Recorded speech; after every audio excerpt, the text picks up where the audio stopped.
What doesn't keep you up at night as a business owner, right? Um, there's a lot. I think for me is um,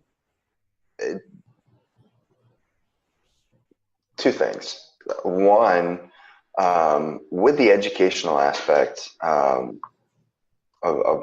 what's a really driving force for me and for my company is um, let informing companies of the risk and what threats are actually facing is one thing that's always difficult to overcome is, well, I run a small business. I'm really not at risk, right? I'm not, nobody's going to come after me. Nobody's going to do anything. It's not true. And coming up against that mentality is, can be very frustrating. Sure. Oftentimes the impact isn't realized until it's actually felt, right? So as a business owner, it doesn't matter what you're doing, whether you're in construction, manufacturing, or if you're a healthcare professional, right? Oftentimes it's, well, I really don't need to do anything about that right now because that's not a problem right now. That's if you're being reactive and not being proactive, you're asking for trouble. Sure. You're going to get a bit harder than if you invested a bit of time being proactive up front. So getting back to that, yes, that does that keep me up at night? Sometimes. Some of the other things are just keeping track of everything else that's going on, right? I mentioned to you earlier, we've got a number of projects we're working on. We've been engaged by the Department of the Treasury for some overseas projects, very, very large projects that we're working on getting nailed down. So keeping track of everything, the projects that are stateside and the public sector, the private sector, as well as overseas, that is definitely challenging as a small business owner. I will say that. There's no question about it. I definitely think so. Yeah, I would think. So from what I'm hearing from you, Natan, it sounds like your belief would also be that it would be important for people to have, some sort of personal strategy and a business strategy, put into place for their business. Not limited to the cybersecurity thing, but all encompassing with their business that they should have. Oh, absolutely. So, given that, what do you think maybe some of the most common reasons are that businesses, especially the small business and the entrepreneur, what do you think that they're failing or giving up? Just what you've seen. So very, very, honestly, that's a great question. So there's a couple of reasons, right? If they're giving up, it could be because their finances are stretched beyond capacity, right? So I would say that's probably going to be the number one reason. They didn't plan out before they started in their business venture. They didn't plan for the finances they would need. They didn't plan for the capital they would need, whether that's in the form of products, providing products to the market, services to the market, or even funding, right? Whether that's a loan, an investor. Sure. I would say poor planning, right? But honestly, most business owners, myself included, you go into business, it's like, I've got a great idea. I'm going to take the world by storm. And then a few months in, it's like, oh, wait a minute. Let me backtrack for a minute. And now I'm going to develop a plan. Well, that's really not the best way to do it, right? You should plan things out beforehand. So I would say that's probably the largest factor why small businesses fail. The second is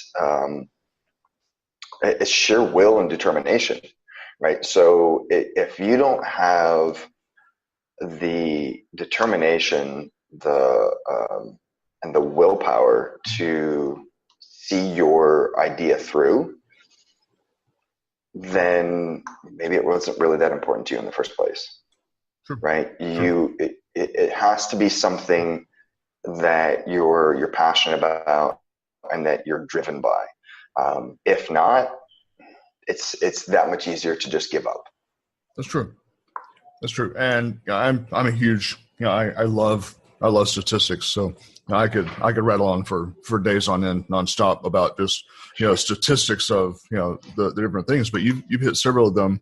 Yeah. Just from what you were mentioning, the capital and so forth, because depending on what your business is, you're going to have different capital needs, and you have to look at that, from a strategic standpoint.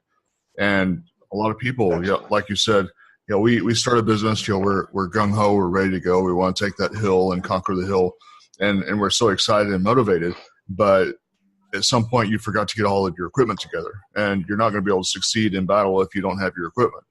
And the most important part of that equipment is the strategy and the plan, and having that course of action. Because if you don't have your course of action and your standard operating procedures put together, the business plan, the financial plans, all that stuff laid out, then you're going to be one of those statistics that I was talking about, and the numbers are pretty high.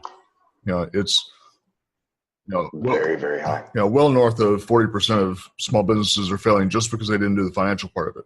So when you add all of the other pieces, that's why 90% of entrepreneurs end up failing, is because of not putting something together. Yeah.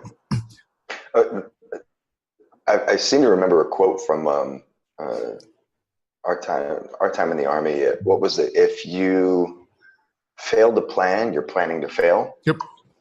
I believe is what it was. That's true. It's absolutely true. Yeah, I use that one quite a bit with people, as because it is very true. If you don't have that plan, it's like going on vacation without a roadmap. And you plan on maybe going to Yellowstone and enjoying the scenery there, and you're starting out from Florida. But how are you going to get to Yellowstone if you don't know what roads to take and what detours are going to be there, and where your stopping points are? You're going to have to stop and get gas. Do you know where that's going to be? And you're not going to make it to that destination if you don't at least have some sort of roadmap that's going to get you there. Absolutely. And, actually, I want to tie that back in a little bit to what we do at ViTech. Sure. And that's helping people, develop that roadmap, that plan, that understanding of, okay, here are some of the different pitfalls that you could be facing as a business owner. Like, say, for example, I encountered a school district recently that didn't have any malware protection, right? So they were infected. Every asset on the network, over 2,000 of them, were completely infected. Every possible type of malware you could think of. Well, it's because they didn't know the different pitfalls that they would be facing without somebody coming in to educate them and counsel them and guide them on that. Sure. And that's exactly what we do.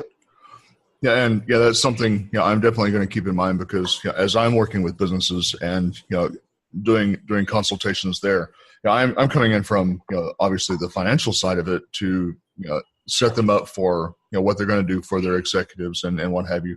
But the piece that you're talking about is a further layer of protection.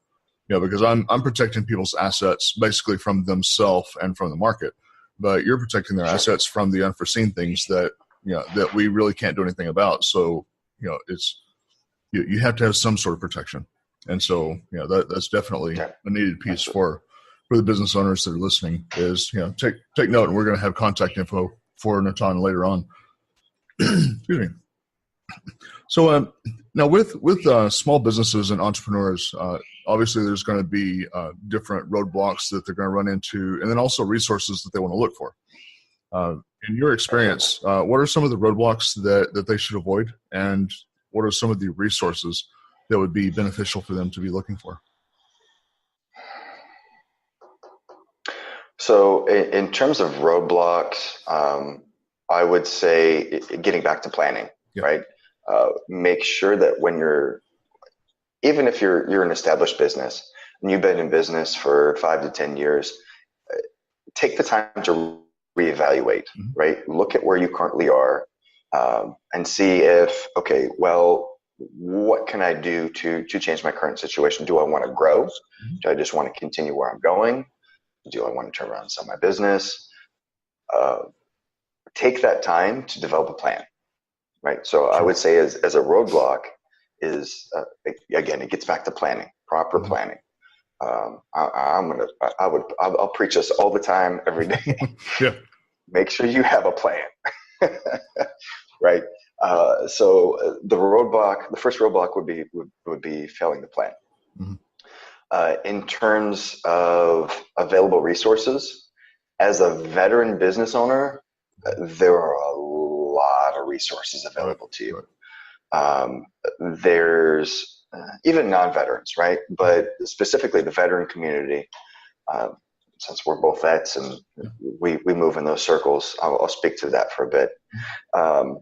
There's resources available with your local chamber of commerce. There's resources available with the Small Business Administration. There's resources available with the Veterans Administration.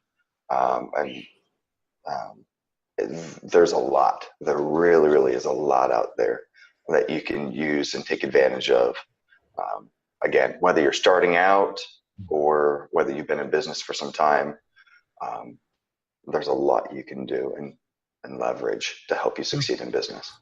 Yeah, and there are so many different resources, and just from what I've seen is a big part of what is a problem, especially for the veteran business owners, is and the veterans in general, is just the number of resources are so many that it's daunting and they don't know where to turn. And so if nothing else, get on Facebook, get in a veterans group, and that's where Natan and I actually met, was through a veterans group. But get in one of those groups and start asking questions, because there invariably is going to be someone in that group that has the answer for you. And as the saying goes, there is no stupid question. There's only stupid answers. So don't be afraid to ask the question.